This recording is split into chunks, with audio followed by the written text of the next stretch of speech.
What's up, my folks? Hope y'all like that title. Get the drama going. That's what everyone wants, huh? But no, all actuality, we're going to put some people back on planet Earth here.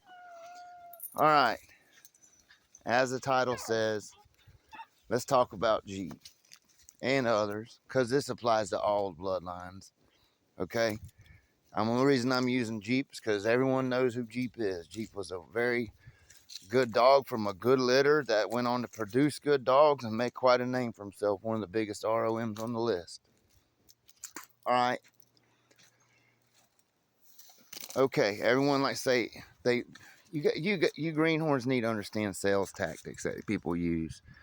That's when I know that a lot of these videos was I went over this years ago with a lot of you guys, but I've had to take them videos down, and people, kind of new classes coming in the dogs. You got to be realistic with dogs. You got to use your head. People will feed you, spoon feed you bullshit in these dogs. Okay, say a man's telling you, I got the best Jeep dogs in the world, purest Jeep, pure family, all this other talking points that they use on you. Mine's the real shit, blah, blah, blah. Well, ask yourself, what are all the really great dogs of yesterday? Not the real old ones when no one would ever breed outside their family, but when they really started getting ace of ace type dogs on a regular basis. They're crosses. So Jeep himself, let's look at this. Jeep has a family that was inbred on Jeep and line bred on Jeep, not the other way around. There wasn't no baseline to say I'm gonna breed Finley Bow dogs. And Finley's Bow, let's just start with him. He was a hell of a producer that produced many good dogs that went on to producing. So it wasn't broke, okay? But what was Finley's Bow out of? Was he out of Dots and Dubs, or was he off the Trey Hands Rascal? Was it this? Was it that? Who the fuck knows? And don't even get me going on Honey Bunch. I mean, Honey Bunch's mama was a whore. Yes, sir. She had a rough weekend. Who was Jeep's daddy? Who's your daddy? Was it Bully Son? Was it Boomerang? Was it Ironhead? Who the fuck knows at this time? Does it really matter? That's what I mean by that. When you guys were asking me about them yellow dogs. If them dogs are good, see, these dogs, time will tell. Time tells on them. A good dog will reproduce itself and continue to produce, and that's when you know that something's right. Okay. What you got to worry about it. Don't worry about it when it's working. Worry about it when it don't. You understand what I'm saying? Who knows? Was it really matter if it's off of Yellow or one of his sons? Or even one of his grandsons? If the dogs that you got coming down off of it are the fire, what does it matter? You know what I mean? That's my point. What does it matter when it's doing like that? I mean, it's just talk. And you got to also use your head. All right? No, them dogs ain't got no big old band dogs in there. Like one of the top breeders in the country that's getting money shoved at him hand over fist is going to import some shit that's got double coats on it.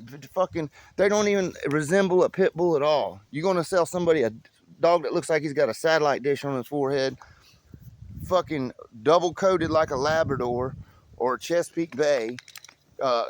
Next thing you know, you're going to have swim feet and rudder tails and talking that. Do you think that a man that does things like that can stay in business? Okay, dog breeders, the reason why that people buy their dogs is because they're good. Well, that's how they used to. Now, everything used to be bred on merit, just like Jeep himself. Okay, Jeep was a merit-bred dog, and it proves my point. Look at the dogs that's come down over the history of those dogs.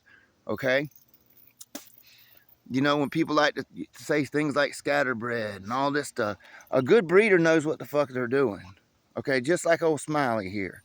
All right, just for instance, I already know which ways I would go with this dog if she turns out good. Okay, I already know what I could expect just because of the way she's bred. Now, you guys that have a little history in these dogs, what does this remind you of? Eli, Snooty, and Bolio. That's how she's bred. So the first Boyle's dogs, I mean, I would expect if I found me a good bold action black gold male out of the blue that was just an awesome dog and putting out dogs, I would expect that them two would go good together just off of the way she's bred too. They would be fire. But someone to look at them pedigrees and see these names and that name and be like, oh, that's scatterbred, when they don't even know what it is of how to breed family, how to be selective, how to do selective breedings to make good dogs. That's the difference. Them old timers knew that. That's why you got dogs like Jeep. Today's time, if Jeep was born, everyone say he was scatterbred.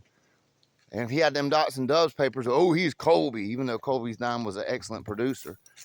You know, Finley's Bow was a hell of a producer. There was a lot of dogs that he didn't get credit for. A lot of damn good dogs. You know, so were Jeep's litter mates. That's a strain that was, regardless of how they're bred, was reproducing themselves. Gotta love it. Why question it? That's what I'm saying. Why question it now? Because, I mean, you really think that that you got a damn brindle band dog in your blood, then start over. But if the dogs are looking like they should, acting like they should, performing like they should, that's my point. What does it matter now? It's just rumors. It says sales pitches. I remember it used to be, you got any Chinaman blood without the Frisco in it?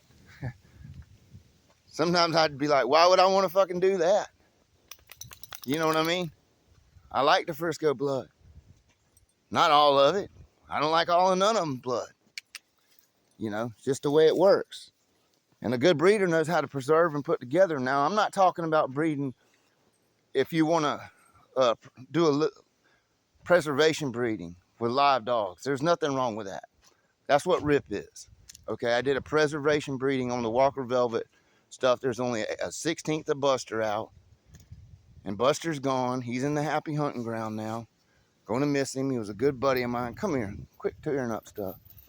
You know, been my buddy for 13 years, and his offspring will live on. I got a tank in my living room right now with 8 breedings of Buster in it.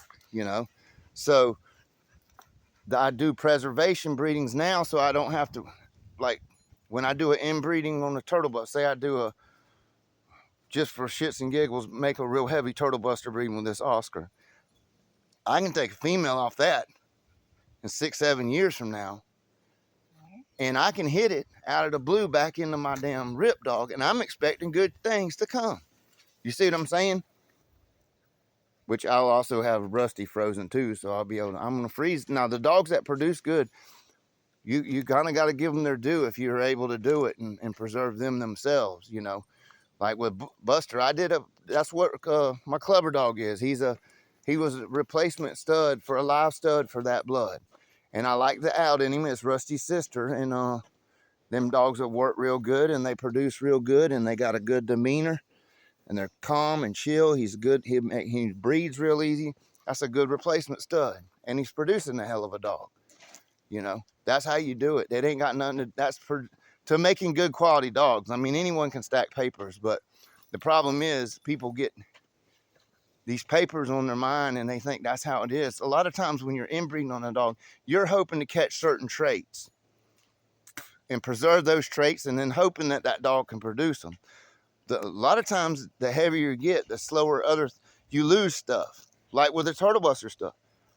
Like Clover himself, he's a really hard-mouthed dog. He surprisingly bites surprisingly hard.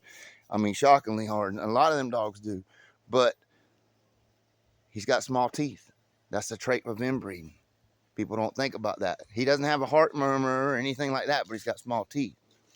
Whereas when I crossed the turtle buster stuff into that Jeep Rascal stuff, which I don't want people taking anything I say about Jeep out of the way, because I love me some Jeep Rascal. It's on the top tier of my favorite strains. But when we did that, we got big freaking teeth back in the dogs. So I can breed that hopefully back into my, you know what I mean? And it'll continue to produce them big teeth. But that's how you do it. I mean, you can get very picky with it, and that's what people should do. Or you end up with dogs like, I hate to say it, like the cherry strain. Them some bitches are loud, obnoxious, annoying, squeaky, whatever. I mean, I'm even to the point with that when I'm breeding her back to the most hoarse voiced, quietest dogs I can breed her to. That little Homer dog we just bred her to, that Homer Cowboy dog, he don't make no noise. You'll forget he's out there. You got to pay attention to him. He doesn't complain. He don't make no noise. I don't think I heard him bark in a week that I had him here. I never heard him bark once. But he's a solid ass dog. I mean, he performs good. He looks good. He's bred good, you know, and it's doesn't have that squeaky shit. So hell yeah, I breed it back to that. But there again, we already have a pretty good idea that shit's going to work good from what I've seen in my past in my life. I mean, that's in like with Cherry herself.